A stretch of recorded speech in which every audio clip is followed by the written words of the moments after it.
Alright, so today I'm gonna talk about why I bought Borla S-types, which you can probably hear in the background. If not, then I will. But yeah, so today I'm just gonna be talking about why I bought those instead of a more popular exhaust, which is the Roush Axleback for at least the V6 and GT Mustangs are very, very popular. I'm not sure about the EcoBoost. I'm not really sure how that's selling.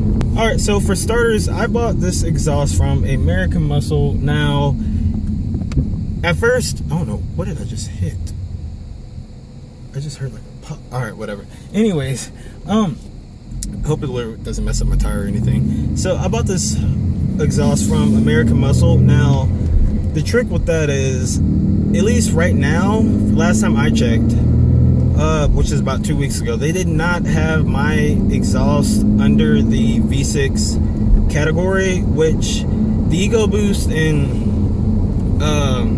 V6 models can fit the same type of exhaust, since they're both 2.5 inch pipes, if I believe. Someone please correct me if I'm not. But they're both the same. They're both the same piping as far as exhaust goes. So you can use just about the same type of muffler. Now, it's not going to give you the same type of sound, depending on if it's developed for the EcoBoost and you put it on a V6, you might not have the same type of sound. But this was actually made for both.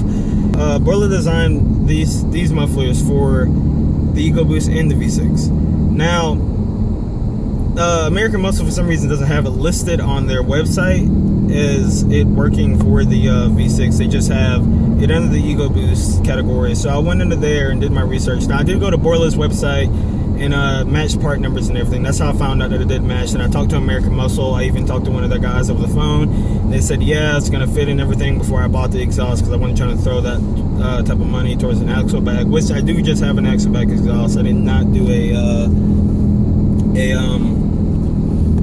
cat back, because I couldn't think of the word for a second. But I did not just do the cat back because, one, it's more money. Two, I felt like the stock resonator would be fine as far as sound goes. Now, I know that it's going to hold me back as far as like power gains and whatnot, and I might change that later on the road. I don't know, but I'll just figure that out as I go. But so I decided to go with the Axleback exhaust from American Muscle. Very satisfied so far. Started off a little bit more raspier than what I would like, but the sound has changed, gotten more into of a deeper tone. Trying to make sure I don't get in some truck's way.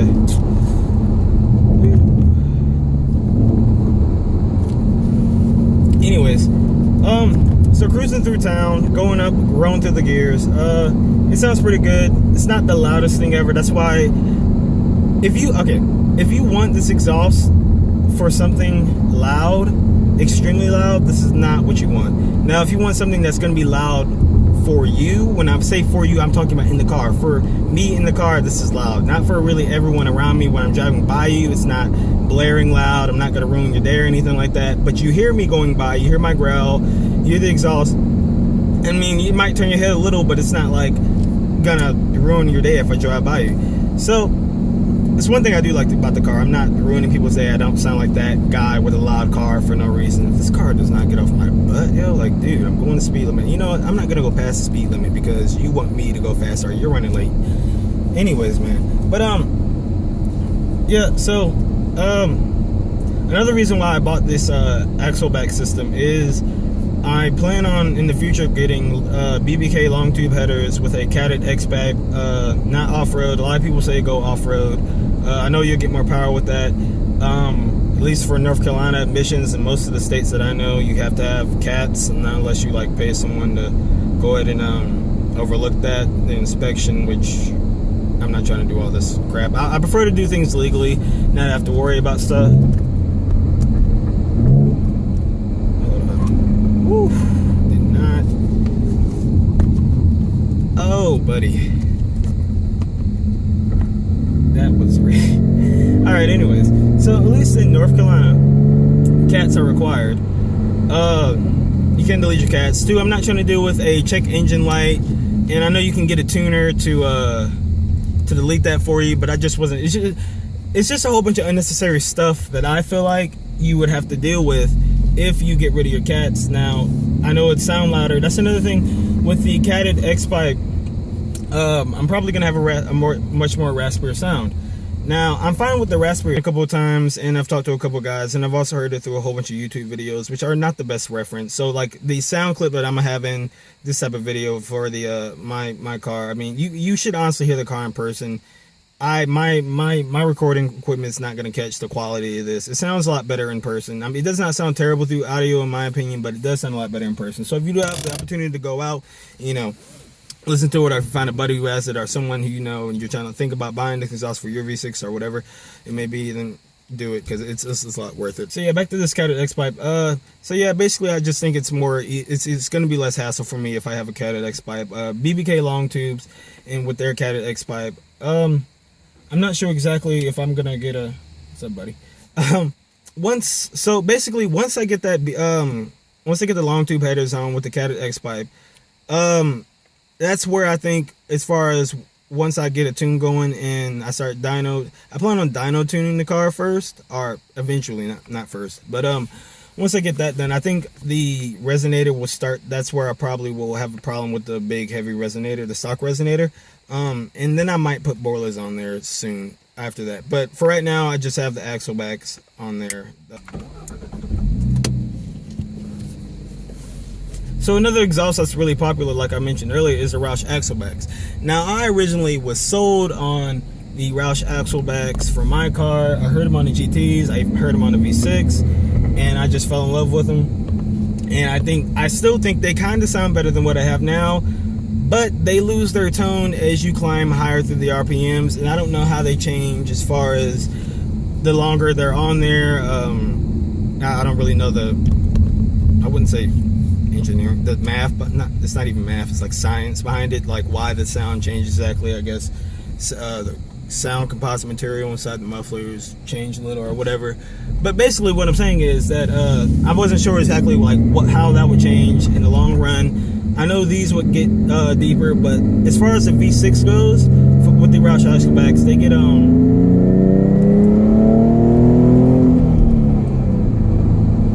that sucked. You get okay, I'll talk about that later. You guys probably didn't hear that, but there was a little crackle, and I love that.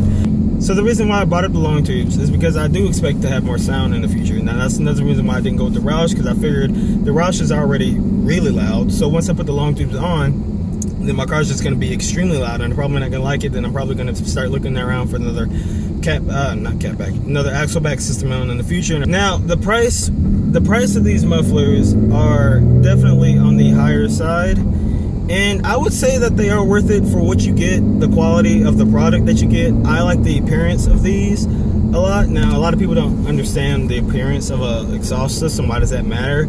It's just the tips, in my opinion, on I would say, not even just like on a muscle car or an American car or anything like that, just about any car, the exhaust tips can make a difference. They look a lot better than the stock tips, which in my opinion look stupid. I have no clue why Ford did that. The GTs look fine, but Ego Boost and V6, I don't know why they don't all have the same tips. I mean, it's beyond me. But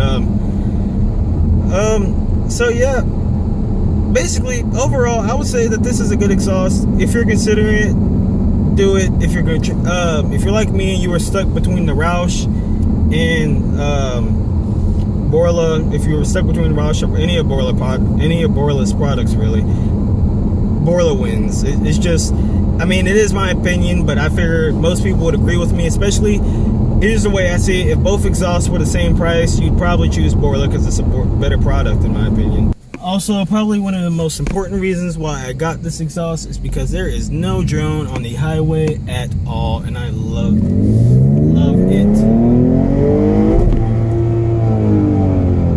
That moment when you miss second gear, wow, that just happened. Oh man. But it is loud once you need it to be loud, and I mean, I am satisfied with that level of sound, especially compared to stock. I'm not blowing anyone away, but it's good right there for me. Another thing, crackles, and you can't hear. You guys, there's probably no way my mic's picking that up right now, but there is very, very subtle crackles and pops with this exhaust that I love when I do hear it.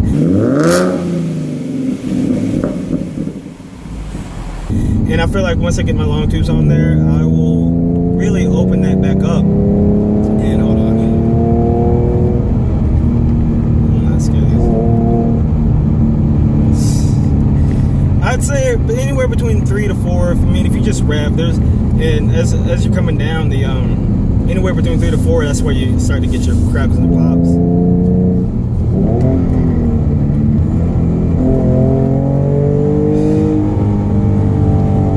But that's all I really say for today's video.